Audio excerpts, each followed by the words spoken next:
Coming up next on Newswatch. West Union Plaza, what plans the mayor has for the area near the site of the Union Street fire.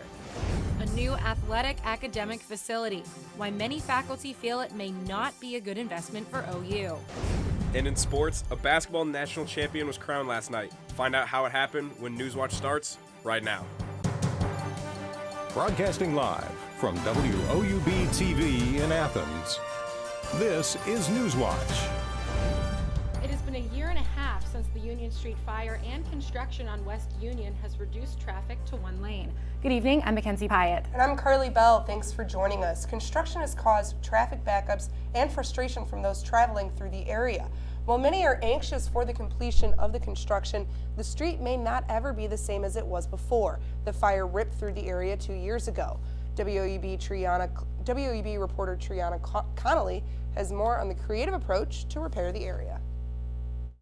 Do we need to have 2 lanes of traffic, 2 sides of parking, or can instead we create a plaza that is a meeting space, a gathering space with benches, planters, with trees, maybe the whole surface is done in pavers with brick. This plaza will create a continuous flow between Union Street and College Green, offering more areas for people to enjoy being outside. So far, the mayor's plans for this plaza are only dreams, but members of the Athens community are stepping up to make this dream a reality. The owner of Jack Yo's on West Union Street has reached out to a local architect who has developed this concept of what the plaza might look like. Patterson says that businesses in the area are intrigued about the possibility of a plaza. WIT's employee Gabe Ryerson is curious to see how the plaza would affect businesses on Union. Definitely bring a lot more foot traffic up to this end of town, whereas usually a lot of the foot traffic is, a block down and further down, especially during a lot of the event weekends. We don't really see a big crowd down here on this corner. So I think it would give a lot of students and family and people like that another place to sit and eat uptown. Although businesses seem to be on board with the idea, some residents have different opinions. Just don't know if that is the best idea for the city of Athens in terms of convenience of traffic. Just too congested. I prefer it to be completely closed off. Patterson says the plaza would have a calming effect. He wants the plaza to be a model leading to similar changes on Court Street. Kind of have these cool park islands on one side and have diagonal parking on the other side of the street. The mayor plans to discuss the concept with City Council within the next few weeks in the hopes of funding the project before the summer. Can you read this? Athens City Council members met Monday to discuss a new bike path. The bike path would span from Armitage to Columbus Roads and would cost more than $2 million. According to Councilwoman Michelle Poppy, the project would be funded through the Ohio Department of Transportation, federal money, and a small city grant. Student Senate is trying a new way to get news out with just a smartphone.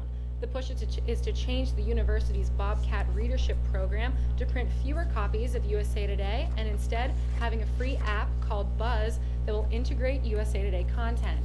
Student Senate will discuss the future of this program at their next meeting on April 13th. An Ohio University psychology professor is on administrative leave and faces assault and burglary charges.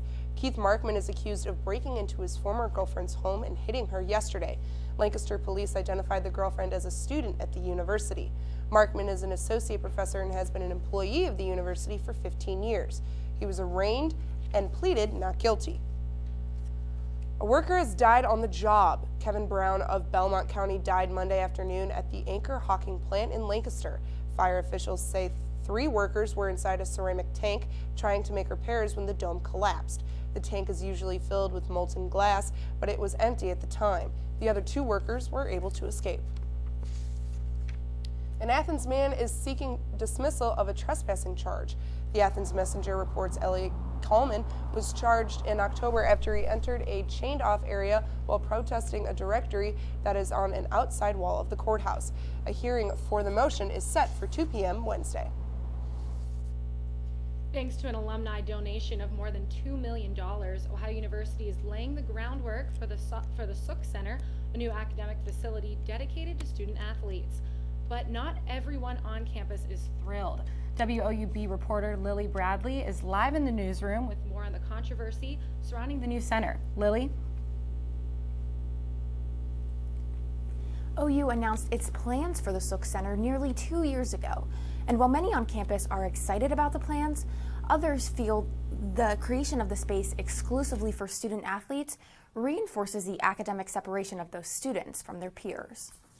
Athletics are a huge part of the college experience, but a new center exclusively for student athletes is making people on campus question if athletes are receiving special treatment.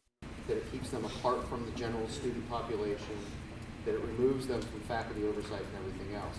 And so I think the overall context here is not that we're building a special facility just for athletes. It's that we're creating a special class, social class, on our campuses.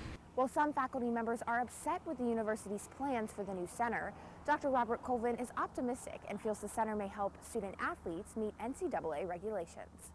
All of the individuals who are the faculty, the students, the student athletes themselves, and staff members who work with the student athletes, they all have the highest level of integrity, and I have no doubts that there's any problem to have any concern about. Colvin says OU has a long history of institutional integrity when it comes to athletics. I don't think anybody here is interested in trying to do anything that's improper.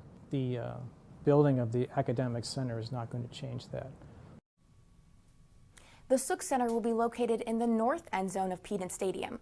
Now, Peden already has a facility for student athletes, but the director of athletics, Jim Schaus, says the current facility isn't up to date and doesn't meet the necessary requirements to support all of OU's student athletes. News, I'm Lily Bradley. Thanks, Lily.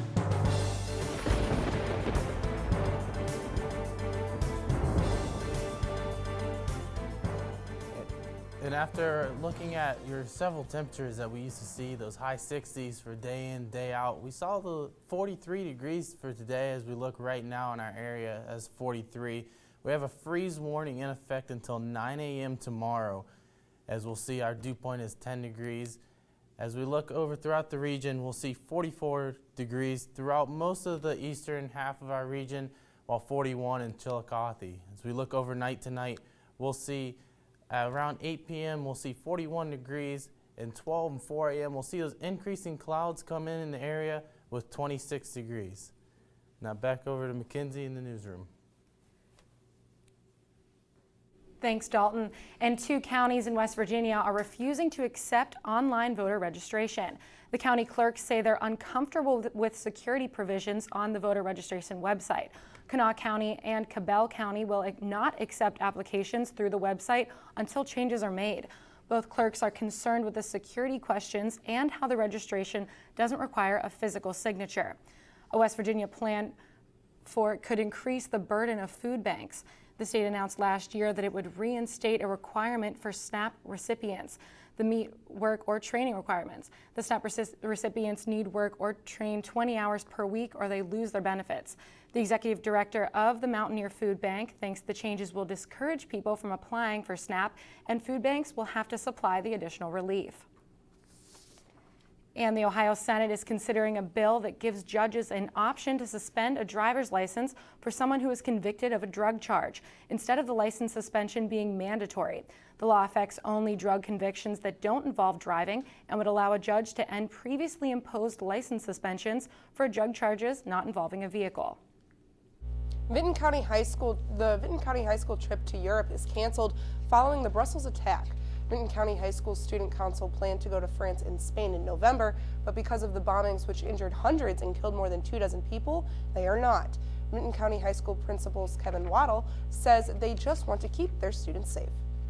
Well, just saddened that we don't get the opportunity to go there. I think it's just we really had our hopes on going over and visiting the countryside in France and things, but I guess, understandable with all that's going on, and safety has to be first, and ain't no sense in putting ourselves in harm's way. If we can do something different, maybe, I reckon. I don't know. Waddle says the Student Council will take a trip to San Francisco, California instead. Marietta is preparing for the State of the State address. Find out what roads will be closed tomorrow. And today, presidential candidates are fighting for delegates in Wisconsin. One candidate in particular is feeling more heat than the rest. These stories and more when Newswatch returns. Really care. They care about my grades, they care about my opportunities, they care about my experiences, they want me to succeed. They give those opportunities to the students. My professors have been extremely approachable. Literally, their door is always open. You can go to them with pretty much anything. Everyone knows your first and your last name and where you sit in the classroom. I really never feel like I'm being talked down to or just being taught material. I always feel like I'm having a conversation. And they want to share those opportunities and those experiences with us. Ohio University students really have a huge sense of pride in our campus, in our school, and in our education. People don't come to Ohio just to go to college. They come here to become a Bobcat. It's a really unique atmosphere. Bobcat pride is having that natural camaraderie. Bobcats are just happy to be Bobcats. My favorite time of year at Ohio has to be homecoming. When the alumni come back, you can see that the love of this university doesn't fade. Once you're a Bobcat, you're always a Bobcat. The student body here at Ohio University absolutely is a family. The students support one another. You become this unit, this big, friendly family unit. There's this connectedness. You feel a part of something. Driving in on the highway and just seeing the red bricks and the trees again, it's just like coming back home. There's great students, great professors. You just walk around campus and think, oh my gosh, I can't believe I go here. I feel like I matter in the community, and I feel like I matter here at Ohio University. It's home. Athens is home. My professors really care. They care about my grades, they care about my opportunities, they care about my experiences, they want me to succeed. They give those opportunities to the students. My professors have been extremely approachable. Literally, their door is always open. You can go to them with pretty much anything. Everyone knows your first and your last name and where you sit in the classroom. I really never feel like I'm being talked down to or just being taught material. I always feel like I'm having a conversation. And they want to share those opportunities and those experiences with us.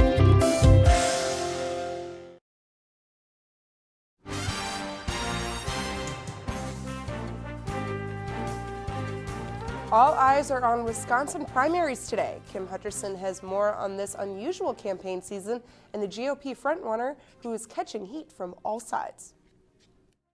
Friendly, down-to-earth Wisconsin is the center of the political universe Tuesday as the state holds its presidential primary. But for candidates on both sides of the aisle, it seems there's one main opponent, Donald Trump. Mr. Trump is unprepared. People of the country are looking for real positive solutions, not simply someone to yell and scream and curse. And not let the Donald Trumps of the world divide us up. When you incite violence, you are acting like a political arsonist. Wisconsin voters themselves can be skeptical about the GOP frontrunner. I think he doesn't play real strong with us because we're not as susceptible to his wild man ways. According to a Marquette Law School poll, Trump is trailing Ted Cruz by about 10 points. Marquette's numbers have had him stuck at around 30% since February. But on the campaign trail, Trump has responded with his usual bravado. You know, they say that Donald Trump, my base is so they say Donald Trump can do almost anything. It remains to be seen whether Wisconsin's Republican voters will help or hamper Trump's quest for the GOP presidential nomination. I'm Kim Hutcherson reporting. Wisconsin polls will be open for the next 2.5 hours. And taking a break from the campaign trail, Ohio Governor John Kasich will be in Marietta tomorrow for his State of the State speech. There will be heightened security and road closures in Marietta throughout the day tomorrow. Parts of Putnam and 3rd Streets, right by the People's Bank Theater, will be closed all day Wednesday beginning at 8 in the morning. Police also advise avoiding State Routes 60 and 7 through downtown as much as possible. Traffic should be back to normal around 9 at night. And the process to impeach Governor Robert Bentley begins today. Audio recordings surfaced last month of a sexually explicit conversation from 2014 between the governor and one of his aides. Both denied wrongdoing. He apologized and said he won't resign. And Iceland's prime minister has resigned following allegations he was involved with the scandals of the Panama Papers. The prime minister announced his resignation in parliament after major protests. The Panama Papers say the prime minister and his wife have investments in the British Virgin Islands, including debt in Iceland's 3 failed banks. Back here in the States, Mississippi's governor has signed the state's religious freedom bill into law. Governor Phil Bryant made the announcement today via Twitter. The legislation will allow businesses and religious groups to deny the LGBT community certain services, such as counseling, wedding planning, and adoption support. It will also protect those groups from punishment if they act, quote, consistent with a sincerely held religious belief. A similar bill regarding transgender rights was signed into law in North Carolina in late March, and PayPal says it won't be building its new global operations center in Charlotte because of it. The facility was expected to employ 400 people. The company says its decision, quote, reflects PayPal's deepest values and our strong belief that every person has the right to be treated equally and with dignity and respect. And the U.S. economy continues to look up as hiring hits a 9-year high. Nearly 5.5 million people got new jobs last month. However, on Wall Street today, stocks dipped as investors still worry about the global economy.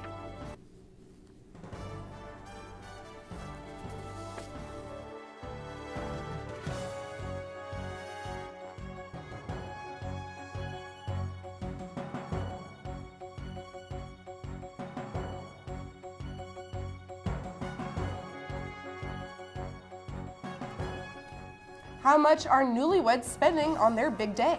We'll have the answer coming up, but here's a hint. It's more than some people make in a year. That story is still ahead.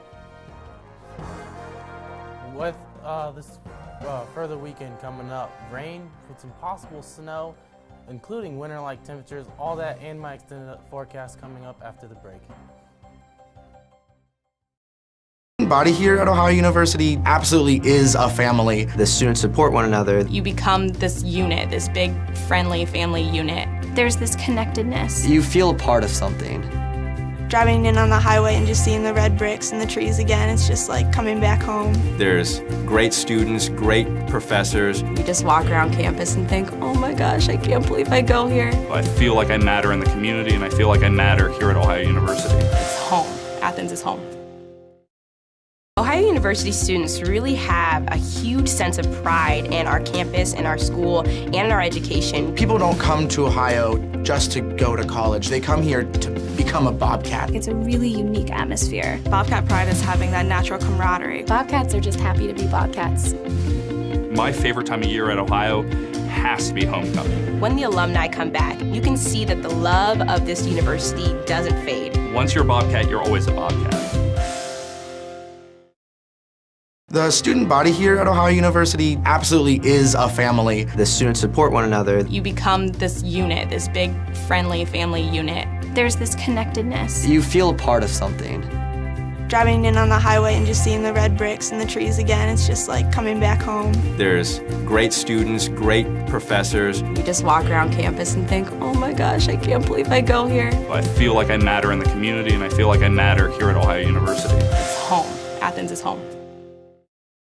My professors really care. They care about my grades, they care about my opportunities, they care about my experiences, they want me to succeed. They give those opportunities to the students. My professors have been extremely approachable. Literally, their door is always open. You can go to them with pretty much anything. Everyone knows your first and your last name and where you sit in the classroom. I really never feel like I'm being talked down to or just being taught material. I always feel like I'm having a conversation. And they want to share those opportunities and those experiences with us.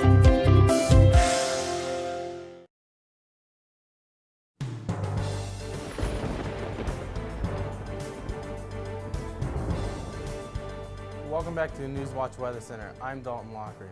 As we looked over today, we saw 42 degrees for our high, which is well below normal. Like I said, starting to see those winter-like temperatures in the middle of spring. It's not usual for this time of year. Our low for tonight was 24, average was 39. As we look at our precipcast for tonight, we'll see these low pressure systems start to work their way together as they get closer to the Ohio Valley. So we'll look for tomorrow, we'll see these storms actually combine, creating a large cold front, which will cause some severe storms down in the south, as we'll see these storms roll in Wednesday night. As we look at our overnight lows for tonight, we'll see 26 degrees here in Athens, 31 in Cambridge, while 30 in Chillicothe. As we look at tomorrow's highs, we'll see 61 degrees in New Lexington, 61 in Newark, and 65 in Ripley. As we look overnight tonight in Athens, we'll see a calm night. Clouds will increase throughout the night. We'll see 26 degrees with winds light and variable. Might get a slight breeze here or there. Tomorrow morning around 7 a.m. at the bus stop, 31 degrees. Cloudy conditions will keep moving in throughout the rest of the day. Calm and breezy. We'll see the wind start to pick up as the storm rolls in by 5 o'clock tomorrow. As we look at our hour by hour, we'll see by noon, we'll see cloudy skies. The sun will be gone, 50 degrees. At 4 p.m., 60 degrees with a slight rain shower. We'll see those rain showers start to pick up around 6 p.m. As we look at tomorrow's high, 63 degrees, windy with those late afternoon showers, like I said, probably rolling in, probably closer towards the evening around 6 or 7 p.m. As we look at our 7-day forecast, 60% chance of rain for tomorrow. Rain showers will stick around until Friday. Friday, we might see a flurry or two falling as we look for Friday night for our fest coming back for this weekend. 40 degrees, which is a pleasant day for the fest on Saturday. We'll see for next week a little bit of a warm-up, but don't expect too much for the end of next week. Now over to Carly in the newsroom. Thanks a lot, Dalton. Are you getting married? Couples are spending a record amount of money on their big day. According to a new survey, the average cost of a wedding rose to more than $32,000 last year. That's an increase of more than $5,000 since 2010. With the median household income around $54,000, that means it's not uncommon for couples to be spending more than 50% of their annual income on their wedding. The most expensive part of a wedding continues to be the reception venue at nearly $15,000. Let's toss it over to Carter for sports. Thanks, Carly. Ohio softball swept its doubleheader today against Kent State. Find out who led the way for the Cats. Plus, the Indians finally got to play in their home opener. See how they fared next on Newswatch. And stay tuned to WOUB. Here's a look at what's coming up tonight on your public television station.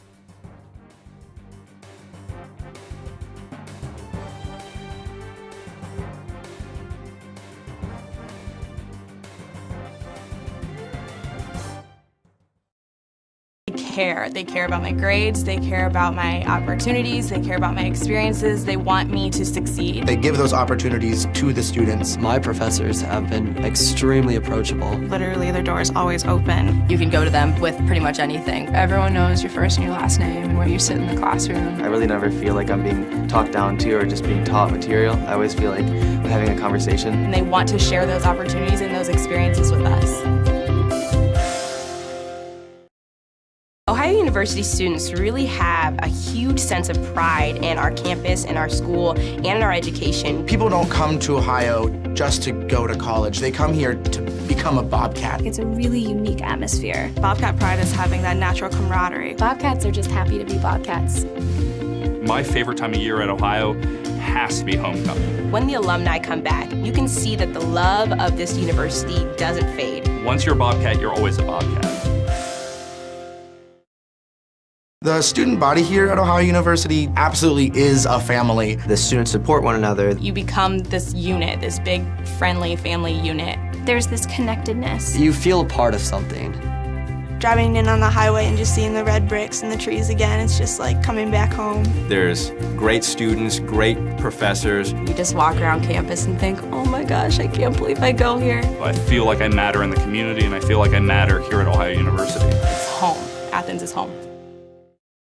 My professors really care. They care about my grades, they care about my opportunities, they care about my experiences, they want me to succeed. They give those opportunities to the students. My professors have been extremely approachable. Literally, their door is always open. You can go to them with pretty much anything. Everyone knows your first and your last name and where you sit in the classroom. I really never feel like I'm being talked down to or just being taught material. I always feel like I'm having a conversation. And they want to share those opportunities and those experiences with us.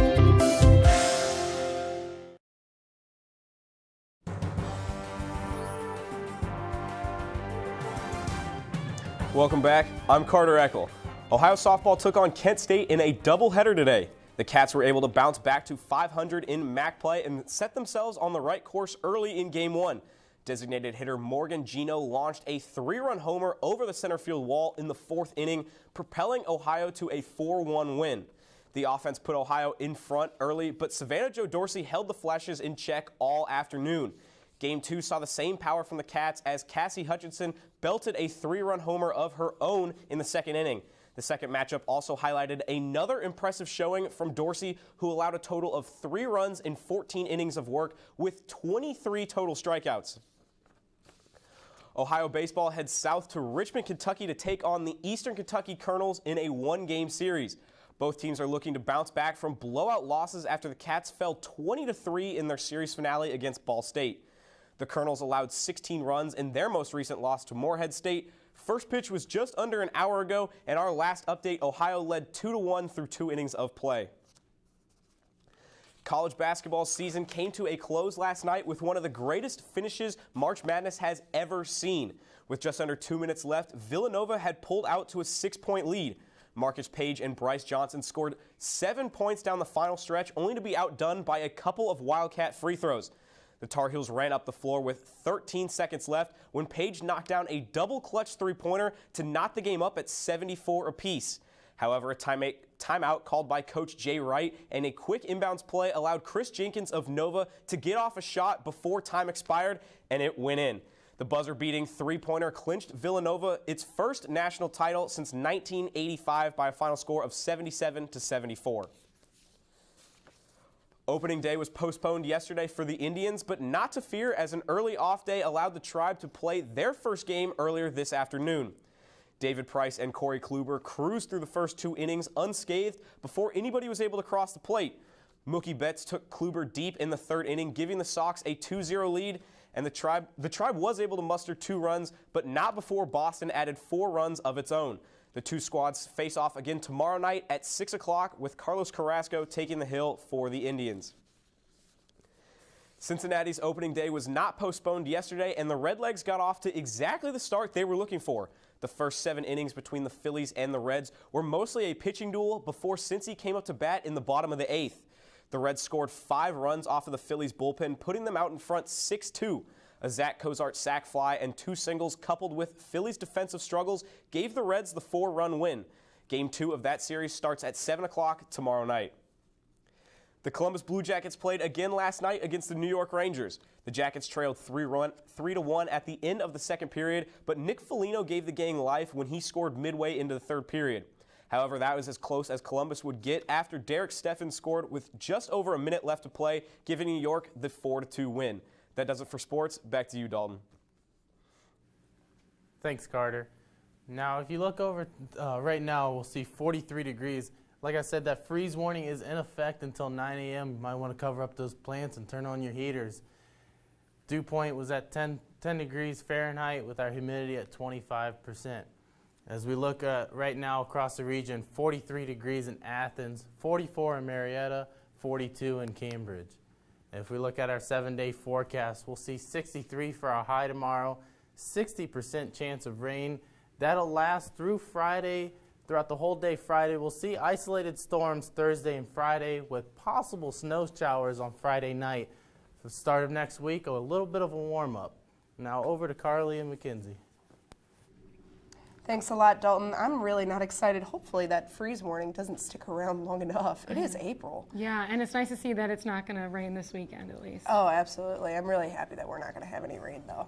But that does it for our broadcast this evening. Thanks for watching. I'm Carly Bell. And I'm Mackenzie Pyatt. Stay tuned for the PBS NewsHour coming up next. And remember, you can find the latest news anytime at WOUB.org. Have a great night.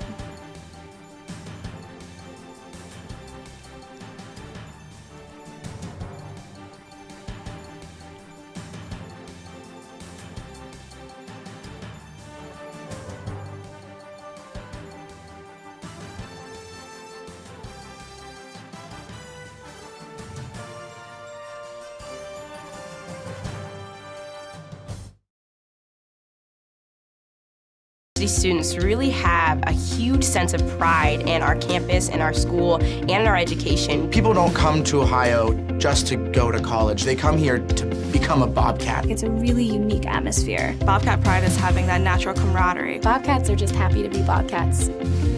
My favorite time of year at Ohio has to be homecoming. When the alumni come back, you can see that the love of this university doesn't fade. Once you're